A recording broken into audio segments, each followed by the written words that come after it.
But the man who helped to bring the Snowden leaks to the world's attention, journalist Glenn Greenwald, joins us now live from Brazil.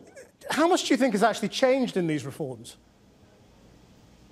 There are some changes, some which are somewhat substantive, such as putting an actual advocate in the FISA court so that not only the government is heard from, or putting added restrictions on the NSA's ability to keep everybody's metadata. I think the problem is that the fundamental nature of the NSA that has created worldwide controversy, namely spying on people by the hundreds of millions without suspicion, will continue to endure. And that's why this debate has only started and not ended with President Obama's speech. Because all the activity will continue to be monitored. It will just be stored somewhere else. It will be accessible. Even the spying on foreign allies, there is a caveat, unless there's an imminent threat.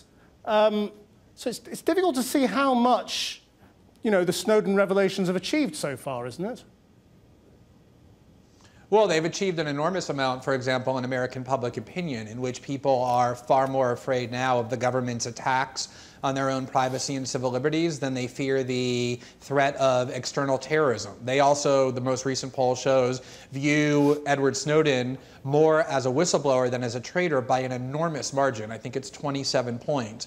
And so what you're seeing President Obama try and do is tamp down that public furor over these revelations with some pretty gestures, some symbolic reforms, and I don't think it's going to be anywhere near enough for the American people to accept it, given what this polling data shows about how they now regard this out-of-control agency. But what he seems to have done is turned the debate into whether the American government should gather data on everyone's communications into a debate about who should hold it.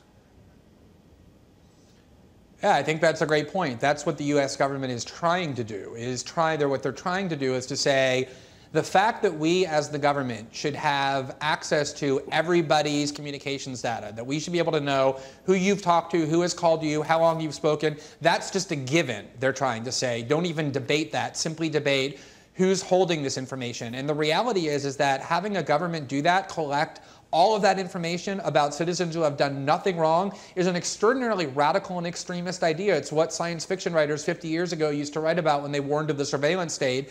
And I don't think that tactic on the part of the government to turn that into some normalized, undebated assumption is going to succeed at all, because people are very, very concerned about it. But he has also said that your revelations that you did with Edward Snowden have potentially damaged US intelligence operations for years to come.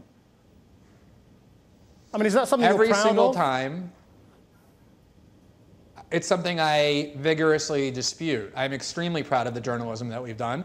Every single time that there has been a report over the last 50 years in which journalists and whistleblowers revealed what the US government was doing that they tried to keep hidden from the public, they've said exactly the same thing. Every single time. And every single time it's proven to be false, going all the way back to the publication of the Pentagon Papers by my political hero in 1971, Daniel Ellsberg.